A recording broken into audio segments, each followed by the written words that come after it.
Bom dia, bom dia. Sejam bem-vindos a mais um programa Verde Mar ao vivo aqui no YouTube, nessa quarta-feira, dia 3 de junho da pandemia de 2020. Mais um dia com notícias e informações sobre conservação ambiental, sustentabilidade, ecoturismo, pesquisas científicas. E hoje o nosso papo vai ser com a professora, a doutora Ana Lúcia Tourinho, para a gente falar um pouco sobre as relações sobre degradação ambiental e essa pandemia que a gente está vivendo e as zoonoses em geral. Eu vou começar com algumas imagens que a gente recebeu aí esses dias. Tá começando a época das jubartes no Brasil, né? E a gente está recebendo imagens da galera vendo as jubartes ali no litoral do Rio de Janeiro. Essas imagens são ali perto de Paraty, no litoral sul do Rio de Janeiro. Está na época da migração delas, né? Que saem lá do sul e vão sentido litoral da Bahia. Aí essa imagem com golfinhos e a jubarte junto. Sempre é bom a gente trazer uma imagem bonita para começar o dia, começar essa manhã aí. Mas nem tudo são flores nesse meio. A gente vai para as nossas notícias do dia, começando com o site do Instituto Socioambiental, o ISA, falando um relatório que eles lançaram agora, um estudo do próprio ISA, falando que a Covid-19 pode contaminar até 40% dos Yanomami que estão cercados pelo garimpo ilegal. Então, as lideranças lá do povo Yanomami, eles lançaram uma campanha para retirada urgente de 20 mil garimpeiros ilegais que estão ali no território Yanomami, terra indígena Yanomami, para tentar evitar que espalhe a doença pelas aldeias, né? O prognóstico é que quase 40% dos Yanomami que vivem próximos das zonas de garimpo ilegal na terra indígena Yanomami podem ser contaminadas pela Covid-19, e isso é seríssimo, muito preocupante. Indo agora para o site do Conexão Planeta, tem um texto bem interessante aí da Karen Monteiro, que é para quem a forma indígena de viver é uma ameaça. E aí vale a pena ler o texto completo, eu coloquei o link aí na descrição do vídeo para quem quiser acompanhar. Seguindo nossas informações, eu vou para uma notícia que saiu publicada no site da BBC Brasil, né, que é com base num relatório da Global Forest Watch. Tem o link aí embaixo também para o relatório em inglês, mas no site da BBC Brasil está bem interessante porque eles deram uma esmiuçada nos dados, né, e mostram que o Brasil foi responsável por 1/3 da perda de florestas virgens no mundo em 2019. E aí tem toda a análise com os gráficos, né, que são retirados da Global Forest Watch, mostrando a diferença, né, e os 10 países com a maior perda florestal de floresta primária em 2019, o Brasil liderando aí disparado, com 1.361.000 hectares, República Democrática do Congo, Indonésia, aí chama atenção que Bolívia, Peru e Colômbia estão nessa lista dos 10 países que mais perderam floresta, né? Então a Amazônia está sob ataque, realmente estamos correndo um sério risco. E isso tem a ver com o nosso papo de hoje, né? Aqui eles colocaram um gráfico bem interessante, né? Que em um campo de futebol, né, 1 hectare mais ou menos, o que você poderia encontrar em 1 hectare da Amazônia? 160 pássaros, 310 árvores, 10 primatas, 33 anfíbios, 22 répteis, 96 plantas epífitas, 44 peixes, 1 bilhão de indivíduos invertebrados no solo. Tudo isso a gente queimando e destruindo, e muitos desses seres podem estar carregando a próxima pandemia, tá? É importante a gente falar e tem a ver com o nosso assunto de hoje, que é o texto que tem também na Scientific American, Stopping Deforestation Can Prevent Pandemics. Parar os desmatamentos pode frear as próximas pandemias. Com essas notícias, a gente vai lá para o nosso site, no projetoverdemar.com, tem aí os vídeos em destaque, e nas notícias, a última notícia publicada ali é sobre uma bactéria, né? A bactéria mais abundante no oceano carrega um vírus em seu DNA. O organismo mais comum nos oceanos e possivelmente em todo o planeta é uma família de bactérias marinhas unicelulares chamada SAR-11, SAR-11. Né, isso aí foi um estudo feito por oceanógrafos da Universidade de Washington, que descobriram que as bactérias dominam a água do mar, conhecidas, né, por SAR-11, elas hospedam um vírus único. E o vírus é um tipo que passa a maior parte do tempo adormecido no DNA do hospedeiro, mas ocasionalmente entra em erupção para infectar outras células. E a gente está sentindo isso aí. Essa foi uma pesquisa publicada na Nature Microbiology, e que está disponível aí, tem o link para o artigo completo, para quem quiser se aprofundar mais, está lá no nosso site, no projetoverdemar.com. E então agora, para a gente, atualizados das notícias do dia, vamos introduzir o assunto da nossa conversa de hoje com a professora Ana Lúcia Tourinho. A ecologia é uma ciência natural que se propõe a estudar as relações entre os seres vivos e o meio que vivem. Estes seres, num espaço geofísico específico, é o que chamamos de ecossistema. E a natureza não é desordenada e passiva. Ela constitui uma totalidade complexa, da qual a espécie humana faz parte. Dentro desta organização natural estudada pela ecologia, quando a população de uma espécie do planeta cresce demais, ela chega perto do limite que chamamos de capacidade de suporte do meio. Isso quer dizer que o meio vai oferecer algum tipo de resistência para esta espécie. Isto pode ser através de um predador, da escassez de recursos ou pelo surto de alguma doença. Isso é conhecido como resistência ambiental. E a grande questão que a pandemia da Covid-19 nos colocou escancaradamente é que nós também estamos sujeitos a esta resistência ambiental.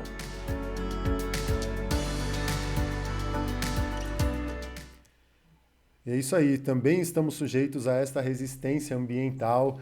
E para falar sobre isso, quero dar as boas-vindas e o bom dia para a professora doutora Ana Lúcia Tourinho, professora da Universidade Federal do Mato Grosso. Muito bom dia. A Ana Lúcia, ela é bióloga com mestrado em zoologia, doutorado em ecologia e fez um pós-doc em Harvard, nos Estados Unidos, né? Pesquisou mais de 10 anos a Amazônia e está muito presente nas redes sociais ultimamente, trabalhando com divulgação científica. É muito legal. Muito obrigado por estar aqui com a gente hoje, professora. Bom dia, agradeço imensamente o convite e a abertura desse espaço para a gente falar um pouco mais desse assunto, né, tão inquietante, né? Mas ao mesmo tempo é um assunto bonito também, porque fala da vida e como é que a vida funciona, então é sempre um prazer poder contribuir. Que bom. Ana, a gente tem falado muito aqui, né? Segunda-feira a gente fez um programa especial sobre o pensamento complexo de Edgar Morin e que nós somos parte disso tudo, que nós não somos o ser inteligente dentro de um sistema, nós fazemos parte de um sistema que é inteligente por si só. E essa pandemia está mostrando a nós por isso, né? Queria que você, até começando pelo seu último post ali, um dos últimos posts, que a gente começasse a falar um pouquinho o que é o meio ambiente. Quando a gente fala assim, o que é meio ambiente, né, as pessoas sempre pensam em árvore, em oceano, em coisa, mas o meio ambiente é muito mais do que isso, né? Legal, Caio.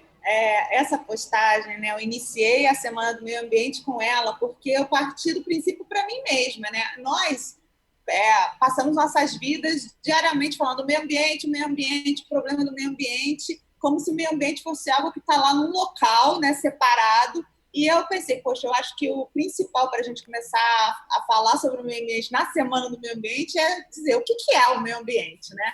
E é muito interessante que, para todos nós, inclusive nós que somos profissionais da área, a gente está sempre se destacando dele, né? Quando, na verdade, a gente precisa voltar, né, a olhar e se incluir dentro dele, né? A cidade é o meio ambiente. Qualquer lugar que o homem esteja é o meio ambiente. Um colega meu fez uma postagem interessante lá na minha página do Facebook, quando eu postei esse post introdutório aí da Semana do Meio Ambiente, falando, inclusive, na nave espacial da NASA, lá dentro é meio ambiente, onde estão os homens, né? Então, o meio ambiente ele é muito mais do que isso. O meio ambiente ele é composto por unidades ecológicas, né? Na explicação assim, mais conceitual e mais simples, né, da gente fazer. Essas unidades ecológicas são formadas, constituídas por componentes. Esses componentes são componentes bióticos, né, vivos, que são todos os organismos vivos do planeta, animais, plantas, fungos, bactérias, que você acabou de falar aí da notícia das bactérias lá no oceano. Toda essa vida unicelular e toda essa vida mais complexa, né, que vai crescendo aí na escalada da vida para seres mais complexos, multicelulares. E também é composto de componentes abióticos, né? A é sem, né? Sem vida, que não são vivos, que são os componentes químicos e físicos, né, dos nossos ecossistemas. E também ele é composto pela relação, né, desses seres vivos e não vivos e esses efeitos, que são os fenômenos naturais que ocorrem ali dentro dessa atmosfera, desse planeta que a gente vive. Resumindo, meio ambiente é tudo, né? Tudo que a gente Tudo. tudo que tá. Então, não essa coisa de falar da preocupação com o meio ambiente significa se preocupar com tudo, com nós mesmos, com as nossas relações, com as cidades, inclusive, não só com as árvores e com o oceano e com os animais e com significa a gente também nos proteger de uma próxima pandemia ou de um novo vírus que pode estar ali em equilíbrio com algum ambiente. E aí que a gente chega na grande pergunta, né, na grande coisa, qual que é essa relação do coronavírus especificamente, mas de outras zoonoses, né, de outras doenças que vêm de animais silvestres ou do ambiente natural que entram em contato com a gente, né? Qual que é essa relação? Tem alguma relação? A gente tem falado bastante aqui, é uma pergunta já. Eu acho que a partir desse conceito, dessa conceituação, né, do que é meio ambiente, a gente já começa a perceber que tem uma relação, né? E exatamente trazer as cidades, né, da compreensão de que as cidades são meio ambiente, né, de que todas essas relações, né, bióticas, abióticas e fenômenos naturais estão ocorrendo dentro da cidade, a gente começa a vislumbrar um pouco melhor que a cidade vai ter uma relação com o que acontece na floresta, no mar, né? Em todos esses ambientes, todos esses ecossistemas que são o meio ambiente e a própria cidade em si. A cidade é viva, né? Ela é composta, ela tem os seus organismos vivos lá dentro, micro-organismos lá dentro. E o meio ambiente ele interage localmente uns com os outros, né? A gente tem ecossistemas locais e eles vão interagindo dentro desse sistema, desse grande sistema que é o planeta, uns com os outros, né? Então, tudo que vai acontecer dentro da floresta, né, ou dentro do mar, em algum momento vai interagir com o efeito desses fenômenos, né? Fenômenos naturais grandiosos, né? Em algum momento com as nossas cidades. E esse exemplo aí do Covid-19, né, da Covid-19 e do coronavírus, ele demonstra isso para nós, né? Ele eu costumo falar nas reportagens assim, ele esfrega na nossa cara coisas que a gente não gostaria de, a gente ficou negando aí ao longo da história, mas ele vem, ele enfiou o pé na porta, né? Ele mostra para a gente muito claramente. O que acontecer dentro da floresta vai ter um rebote em algum momento, vai chegar à cidade, né? O que acontecer no mar vai ter um rebote, uma hora vai chegar para dentro da cidade, porque a gente está relacionado, a gente está trocando, né? E essa onda aí dessa troca energética, dessa troca de fenômenos chega até nós. E você passou bastante tempo no INPA, né? O teu mestrado foi no INPA, se não me engano, no Instituto Nacional de Pesquisa da Doutorado. Amazônia, teu doutorado, Instituto Nacional de Pesquisa da Amazônia, passou um bom tempo lá e a gente está vendo, né?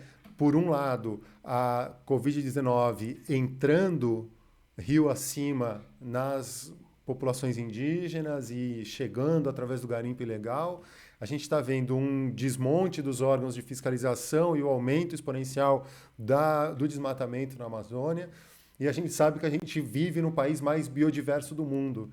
E isso não significa só plantinhas e bichinhos. Significa que a gente também é biodiverso de outros organismos, vírus, bactérias e tal. Então, qual é o risco da gente estar cutucando a onça com vara curta, literalmente? Se não for a onça, é o vírus com a vara curta. E além, né, dessa questão biodiversa de organismos, né, a gente tem uma questão de biodiversidade muito grande no país, né, de ecossistemas, né, de biomas. A gente tem um monte de biomas, a gente tem um monte de ecossistemas novos e diferentes aqui dentro do nosso país, e a gente tem uma biodiversidade imensa de pessoas ali dentro da Amazônia. Isso é uma coisa que geralmente tem que ser muito trazida, porque novamente a gente se separa, né? A gente trata o componente humano como não parte da biodiversidade, né? Mas essa diversidade de populações indígenas, ribeirinhas, com suas culturas, suas línguas, vivendo ali dentro da floresta. A floresta é povoada por um monte de pessoas, e como você disse aí, elas estão em risco. Essas culturas estão em risco, essas pessoas estão em risco, elas vivem dentro da Amazônia. Né?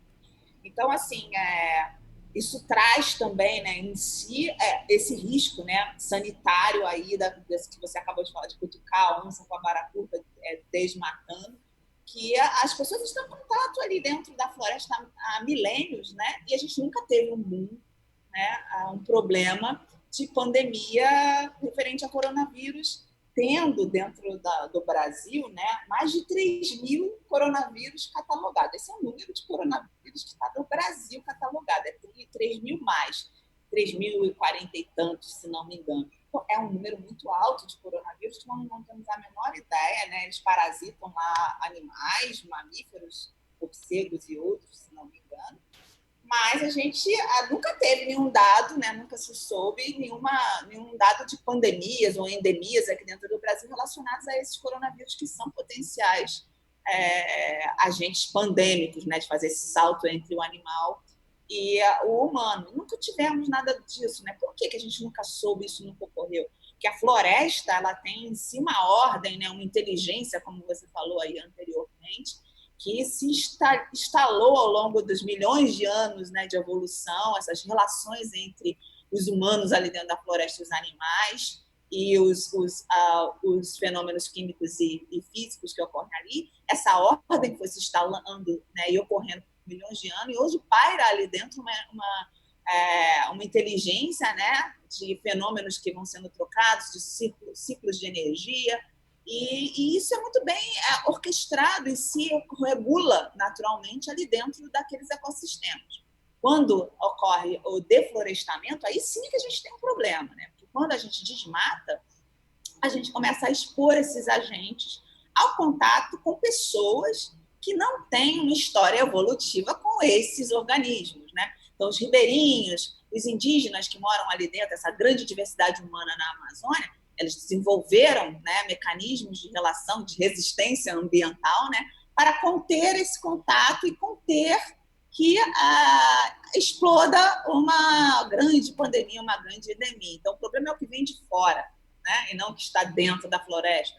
E para nós, na cidade, o problema é que vem de fora, né, não o que está dentro da cidade, é o que vem de fora, vem da floresta, né? Então, esses dois meios ambientes ali pequenos, ecossistêmicos, quando eles começam a entrar em choque, né, que é esse conflito, né, entre o desmatamento e trazer essas doenças para dentro da cidade, isso começa a ser um risco, sim, né? Como aí você começou mostrando o risco dos Yanomamis com os garimpeiros ilegais que fazem esse trajeto, né, entrando e saindo de dentro da floresta, desmatando, entrando no seio dela, né? Os indígenas são muito cuidadosos com isso de você ficar adentrando, eles têm a própria religião deles associadas, né, à natureza, tem lugares que eles não pisam, tem coisas que eles não fazem, isso tudo é um conhecimento ecológico mesmo, né, que está ali traduzido na religião deles, porque a religião deles abraça, né, bastante os seus mitos, né, essa questão ecológica, né, eles conhecem a realidade ali dentro da floresta.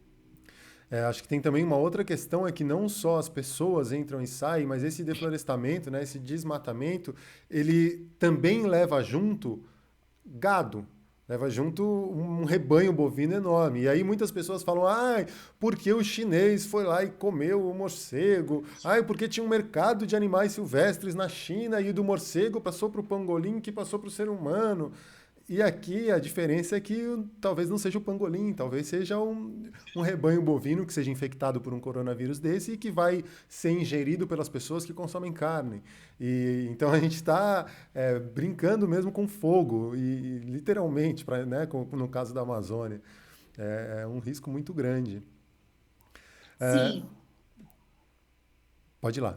A gente tem um paralelo que pode ser feito aí entre a China, né, e a Amazônia e o Brasil e a relação que está acontecendo aí desses coronavírus e o perigo iminente da gente ter novas pandemias com novos micro-organismos, né, novos vírus aí galopando, né? Isso é previsto em várias literaturas científicas. A gente tem isso sendo estudado e previsto e dito com todas as letras, inclusive para o Brasil, né, para a América Latina, né, como um problema através das décadas aí na literatura científica. Mas, voltando a esse assunto da literatura científica e desses paralelos entre China e a Amazônia, em 2018 tem um artigo que foi publicado na Frontiers in Microbiology, se não me engano, em que eles fazem, eu até postei isso lá no meu Instagram e lá nas páginas do Facebook, logo no começo da pandemia, eles faziam um paralelo, fizeram uma modelagem, uma grande revisão, mostrando a relação entre o grande desmatamento que estava ocorrendo ali no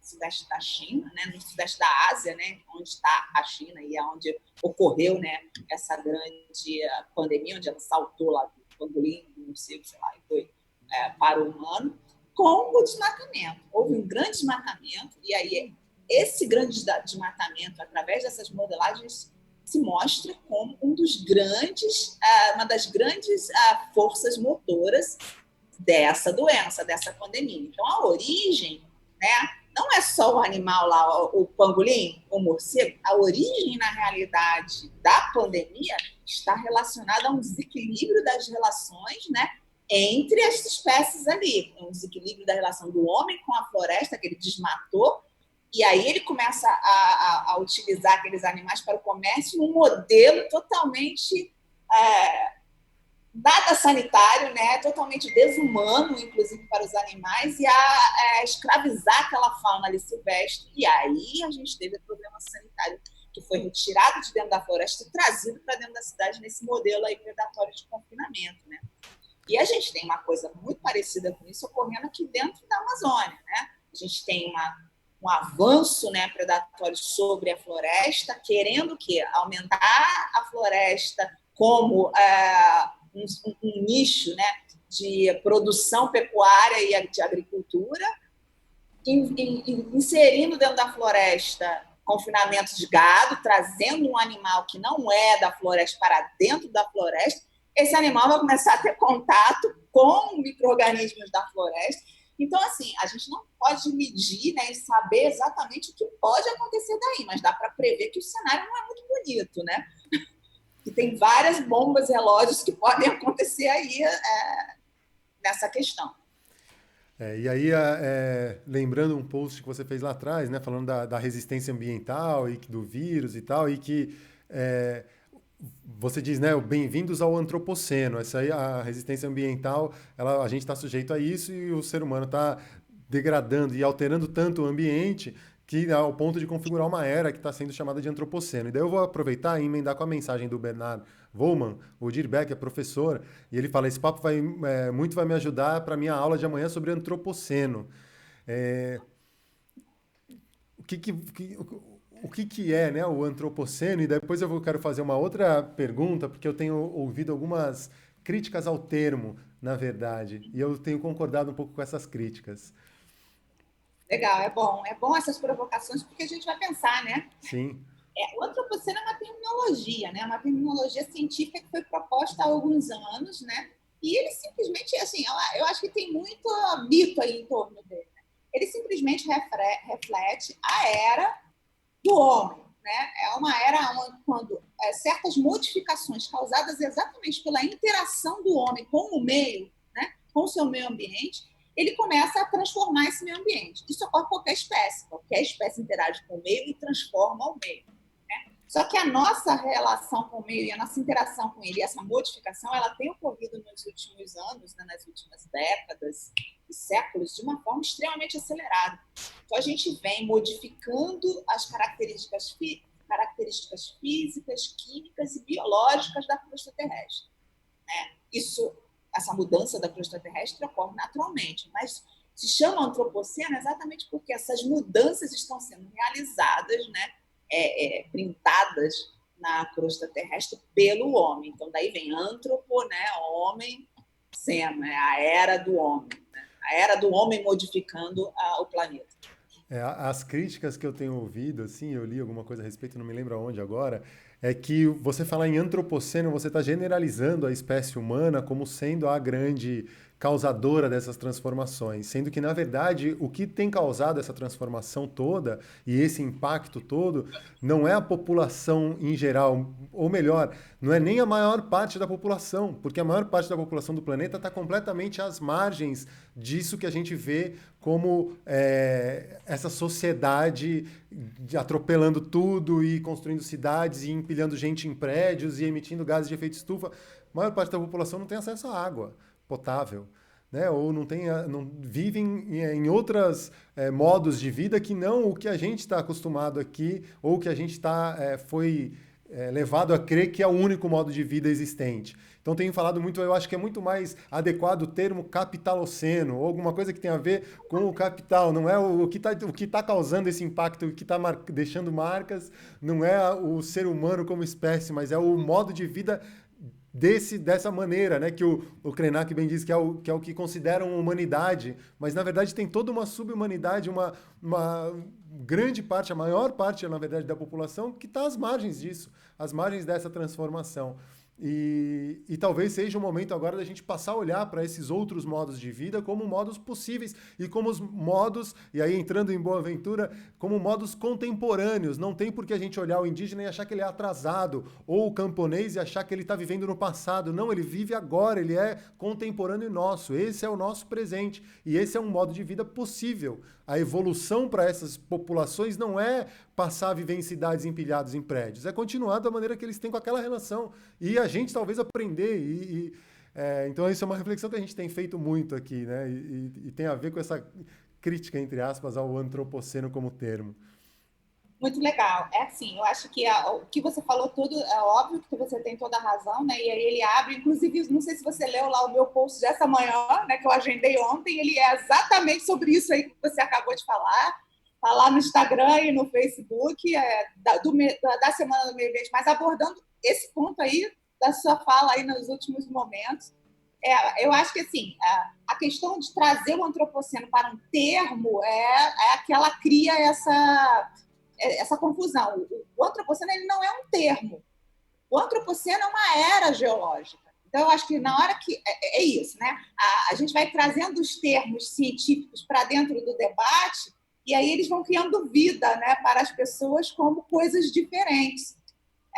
O termo antropoceno é uma era geológica. A era geológica ela não tem nenhuma função de bem e mal ou de discutir capitalismo. A era geológica é uma era que define, né, a modificação da crosta, é o físico, né, é o químico e o biológico da ação do homem. Agora, por que o homem está realizando essa modificação, né, o que leva a essa modificação, aí é uma outra discussão, é uma discussão sociológica, sustentável, etc. Mas a era geológica ela não traz em si nenhum contexto moral, né, se é bom ou se é mal. Ela não diz se a modificação do homem na crosta é boa ou é má, porque, na verdade, ela não é só má, né? Como você acabou de falar aí, ela não é só ruim. Então, ela é simplesmente uma era geológica, né? Então, o termo, talvez, para o debate social deve ser outro mesmo. Eu acho que, inclusive, tem o ecossocialismo, né? Tem aí outros termos que eu acho que eles cabem muito bem para a discussão do nosso efeito sobre a era, né, antropocênica no sentido social. Talvez aí mesmo, capital, sei lá, a gente precisa criar esse nome, né? Isso mesmo. E, na verdade, tomara que se venha uma nova era, não seja uma era tão impactante ao ponto da gente ter que configurar uma nova era geológica, né? Que a gente possa entrar que as eras se criem e acabem e se transformem a partir de fenômenos naturais e não fenômenos antrópicos, né? Causados pelo ser humano. E eles causam, né? Só para concluir, quando eles são causados pelo ser humano, eles causam uma confusão muito grande, porque além da gente ter que lidar com as montanhas de caos que esses efeitos, né, naturais já trazem em si, se a gente está vendo aí com a Covid-19, com os incêndios na Austrália, com, né, a crise climática, já é difícil. Se a gente tem que lidar também com uma crise interna humana, porque quando é a gente que causa, a gente ainda tem que lidar com a nossa própria crise, né? Crise social, crise política. Isso tudo é um reflexo dessa mudança, né? Então, assim, é melhor que a gente contenha, né? E a gente lide com o natural que está vindo de fora, porque aí a gente, pelo menos, está com a nossa casa interna arrumada para poder lidar com eles de uma forma mais tranquila, né? Sem dúvida. Ana, me conta uma coisa, você está sempre presente agora nas redes sociais, a gente tem visto bastante coisa sendo postada e você né, com as redes ativas e tal. Como que começou essa história de divulgação científica, de estar presente mais nas redes sociais, de tentar divulgar um pouco mais do que se faz dentro da academia? É uma longa estrada, né? E hoje de manhã estava conversando com um amigo meu que acompanhou um pouco dela, que vai começar a me ajudar nos meus canais, né? Porque eu estou num tsunami, né? Que essa questão da divulgação cresceu muito na quarentena, né? Eu, na verdade, sempre tive muita vontade de fazer divulgação, porque eu sempre me senti muito angustiada com a quantidade de coisa que eu sei, né? E ver essas coisas e as pessoas não têm acesso a elas. Isso era algo que me incomodava muito e eu me sentia muito bem com essa coisa. As pessoas não sabem, as pessoas não dão valor à ciência. Não sabem. Cara, e aí a gente vai fazer o quê? A gente vai deixar o planeta morrer, aí a gente vai ficar reclamando e as pessoas precisam saber dessas coisas, né? Esse debate aí, a Terra plana, a Terra não é plana, os absurdos, eles precisam estar aí fora para as pessoas terem noção de que eles são absurdos, né? E isso me incomodava. Eu tentei já, na época em que eu estava no meu mestrado, lá no Rio de Janeiro, né? Aí, né? No Rio de Janeiro, no Museu Nacional, gerar uma página, eu tive um site que eu construí, esse site tinha um fórum, lá na época de 1997, 96, 97, uma coisa assim. Alguns amigos meus que eram produtores, davam uma grana para manter esse site. Então, eu já vi que eu já tinha vontade. Quando eu volto e lembro, eu já tinha vontade de trazer isso. O tempo passou, eu fiz meu doutorado, fui para os Estados Unidos. E quando eu retornei dos Estados Unidos, né, obviamente eu retornei com uma pessoa que tive dentro de Harvard, né, que é um grande centro, onde até o Dalai Lama teve lá dando palestra, né? A gente teve nossos indígenas dando palestras lá, né? O Davi, né, lá do Zé Anomami, esteve lá dando palestra recentemente. Então, a gente tem tudo lá. Minha cabeça abriu muito, né? Eu tive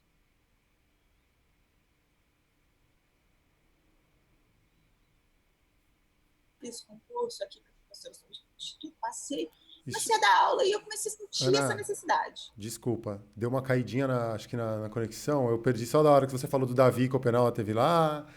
Volta e retoma Beleza. dali, por favor. Vamos lá. O Davi teve lá essa questão de a gente estar muito exposto, né, a tudo.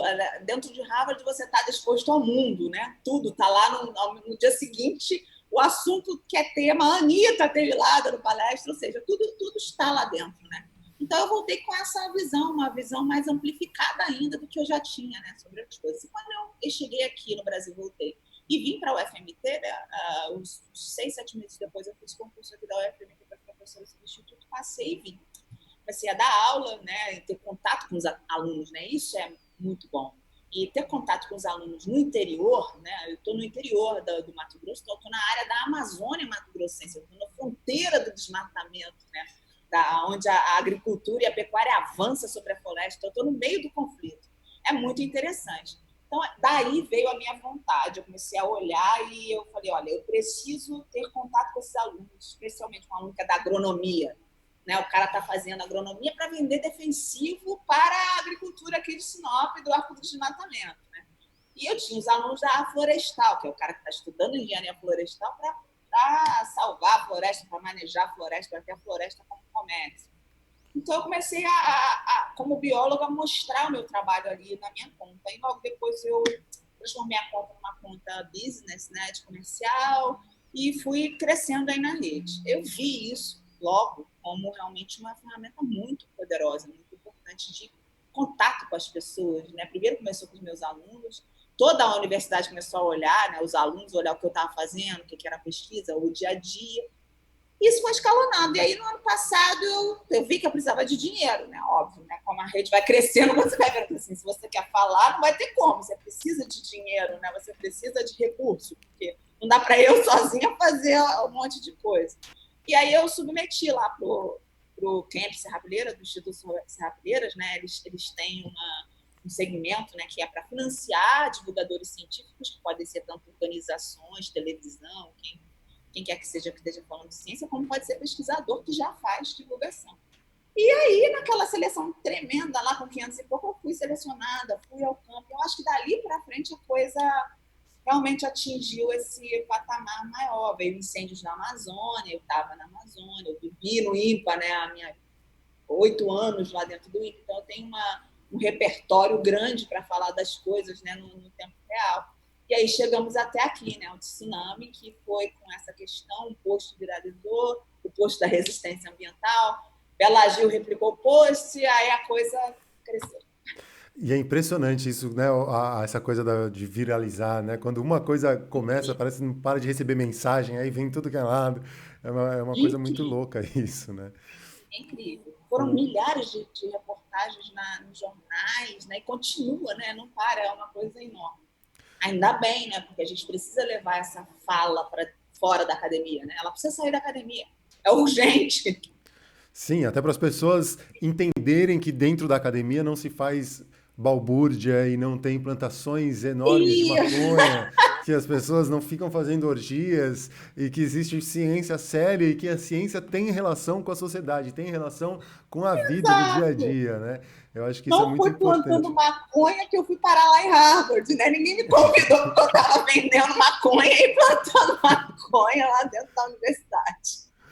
Talvez tenha gente que tem alguma frustração enorme por não ter conseguido atingir algum objetivo mínimo que esteja dentro da academia e aí sai falando esse tipo de coisa, né? O problema é que essas pessoas hoje estão em postos de controle e aí a gente tem que Exato. resistir e a nossa resistência ambiental tem que ser mais forte contra esse tipo de vírus aí que está se espalhando. Exato.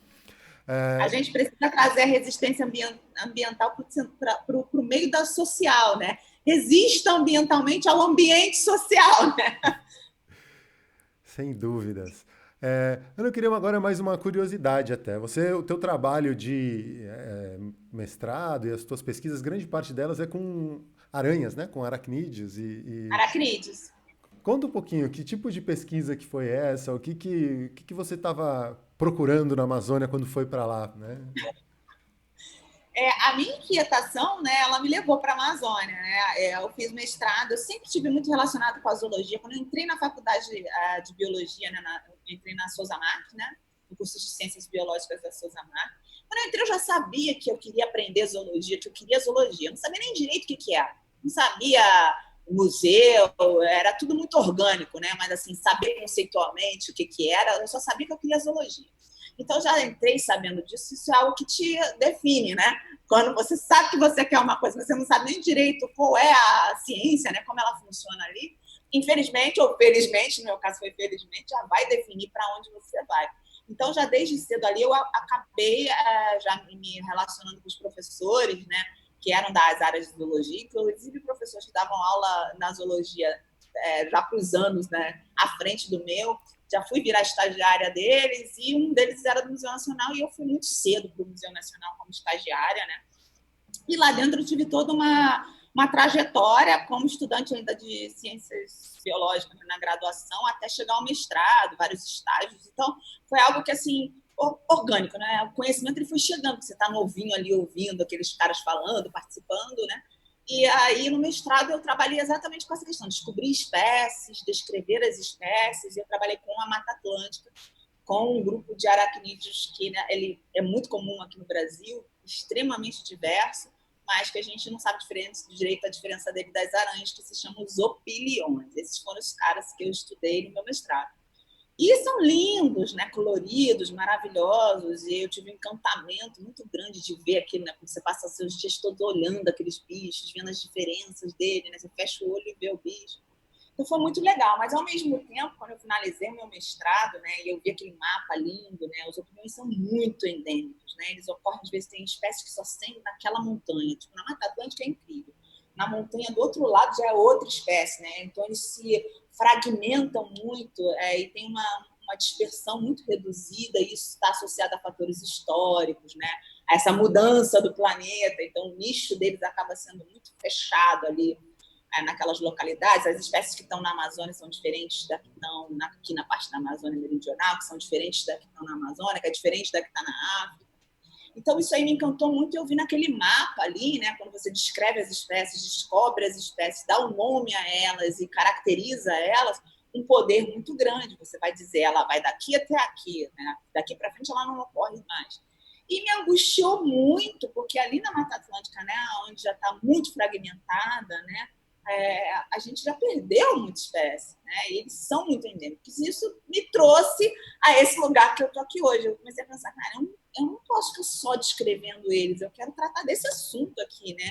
Eles estão em perigo, eles vão acabar e a gente nem conhece, a gente nem sabe direito quem eles são poucos, né? Porque eu estudava, eram muito poucos pesquisadores que trabalhavam com isso. Era o meu orientador e o Ricardo da Rocha na USP, eram só esses dois caras que trabalhavam, e a gente tem aqui a maior diversidade, né? Então eu acabei querendo trabalhar com ecologia e fui para o INPA. E aí daí começou essa trajetória, né? E daí eu estudava a descrição dessas espécies, né? Descobrir as espécies, dar nome a elas e trazer essa diversidade para a superfície, né? Trazer esse conhecimento. Olha, são tantas e são tantas que eu consegui descrever. Tem mais não sei lá quantas, e cada lugar que eu vou vem mais 90% é nova. E fui para outro lado, né? Fui para o lado assim, eu conheço as espécies, eu identifico elas, e aí, como essas espécies interagem com o ambiente, né? Quais são, com quais espécies elas estão relacionadas, de que forma elas alteram o ambiente ou como elas são alteradas pelo ambiente. E aí eles acabaram me respondendo muita coisa maravilhosa que traz esse conhecimento que eu posso falar com tanta segurança, né? Inclusive, agora eu estou descobrindo que eles estão relacionados com espécies de planta. Então, muito provavelmente, eles estão relacionados com o ecossistema, com o serviço ecossistêmico, né? Com o ciclo de nitrogênio, ciclo de carbono, a gente não sabe dar direito, né? Mas é impressionante essa lindeza, né, evolutiva, essa ordem bonita que se instala, né? Foi assim. Isso acho que é interessante e importante falar, né? Que assim, a gente tem muitas espécies, a gente está falando com uma pessoa que descreveu algumas espécies que não eram conhecidas. E a gente está correndo um risco hoje de extinguir de muitas espécies que sequer vão ser. A gente nem vai saber que ela existe. E a gente vai acabar com elas antes dela saber que ela existe. E é assim também no oceano, que é um ambiente que eu estou mais presente. E que talvez algumas dessas espécies possam estar guardando algum tipo de elemento que pode ser a cura para uma Covid-19, para um vírus como o SARS-CoV-2. E a gente está acabando antes de conhecer. Isso eu acho que é preocupante, mas é importante a gente, né, falar. O teu mestrado no Museu Nacional, as coleções que tem lá com o incêndio foram prejudicadas? O que uma tristeza enorme, né? Assim, como que ficou? Extremamente doloroso. Até hoje, quando eu falo, a nossa coleção no Museu Nacional, o nosso laboratório onde eu iniciei a minha vida científica, né? Onde todas as minhas coletas, coleções de pessoas no Japão, né? Animais que a gente não tinha contato, mandou para mim, porque eu trabalhava, e ela estava lá, e eu pensava assim, eu ficava velhinha, né? Já estiver aposentada, eu vou me dedicar a pegar aquele balde lá com os bichos do Japão que o fulano mandou para mim, com os bichos lá da China que o fulano mandou para mim, que já virou pasto, né, lá na China, ou sei lá, e vou trabalhar nesses animais, descrevê-los, entender alguns conflitos que existem ali para que possa ajudar. E a nossa coleção inteira, que não é nada. Nosso laboratório inteiro queimou. Tem a postagem lá do laboratório, eu sentada nele. Quando eu já estava no INPE, eu visitei, eu sentada na cadeira, num lugar, o meu computador não trabalhando, tem a foto do mesmo lugar todo queimado. Né? A gente perdeu a nossa coleção inteira, que era a coleção do Melo Leitão, que foi um grande aracnólogo, que foi pesquisador ali do Museu Nacional, na década de 70, né, 1970, anterior, e a gente perdeu a história, a gente perdeu tudo. Né? O meu orientador de mestrado já tá né, velho, né, já está próximo dos 60, e já passou dos 60. Está aí correndo, tentando coletar de novo, né, com esse objetivo de vida para tentar recompor aquela imensa coleção valiosíssima. Era a maior coleção de opiniões do mundo, tá, desses animais. E uma das coleções mais importantes no mundo. A gente recebia gente de todos os locais. para visitá-la, de uma importância imensa, porque elas guardavam esses, por exemplo, eu fiz meu mestrado lá, todo o material que eu trabalhei referente à Mata Atlântica, à própria Amazônia, vários, estava lá, escondeu tudo. Que tristeza. Bom, acho que foi muito legal o papo, muito interessante. Obrigado pela sua participação hoje aí, Ana. Não queria Eu terminar, agradeço a você. não queria terminar tão triste assim, lembrando e tendo essa ideia da perda que foi o incêndio do Museu Nacional, mas a gente também não pode apagar a história e as coisas que aconteceram. Acho que é muito importante também a gente é, saber, né, que essas coisas se perderam muita coisa e o valor de uma instituição como o Museu Nacional, que incentiva a pesquisa, que tinham coleções valiosíssimas e que forma tanta gente boa por aí, e você é um exemplo disso. Valeu mesmo, Ana. E não recebe os louros que deveria por isso, né? Então, aqui, assim, eu venho representá-lo, né? Eu saí de lá, fui para a Amazônia, fui para Harvard, ele não recebe esses louros, né? Tá lá todo mundo trabalhando e o pessoal só fala do acervo, mas ele tem uma importância imensa científica, né? A gente deveria abraçá-lo e ter mais orgulho do nosso Museu Nacional. Sem dúvida.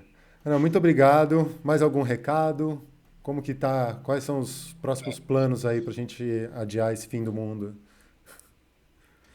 O próximo plano é a gente mandar essa mensagem para todo mundo. A gente precisa falar sobre isso, né? Então, aí fazendo jabá, né? Para nós, sigam os cientistas, me siga lá no Instagram, a Ellie Tourinho, siga lá no Facebook, doutora Ana Lúcia Tourinho. E mais importante do que só seguir, consumir, manda essa mensagem, né?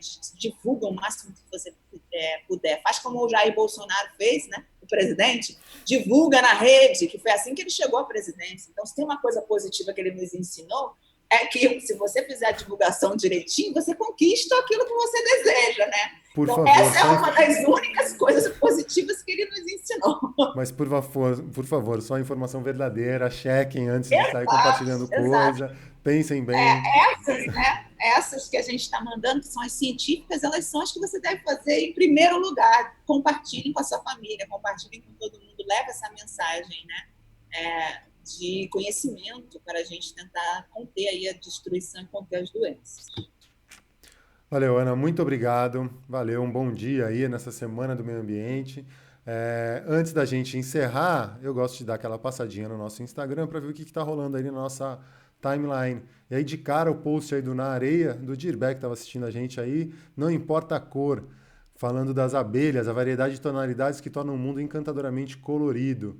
Seguindo aí a onda da campanha de ontem, né, o Blackout Tuesday, com todo mundo fazendo posts com o quadro preto, né? As redes foram cheias aí. O post do LAPA, Laboratório de Ações e Pesquisa de Ação, Educação Ambiental da Unirio, no nosso Cine Debate que a gente fez ontem, participei lá também, intercalando entre a Flora que tinha acordado e assistir o Cine Debate e participar, o post do Projeto Aruanã, Gebiotra, e o projeto Reef Bank, já convidando todo mundo, amanhã, 8 da noite, Ecologia de Peixes Recifais, vai ter a live lá com eles.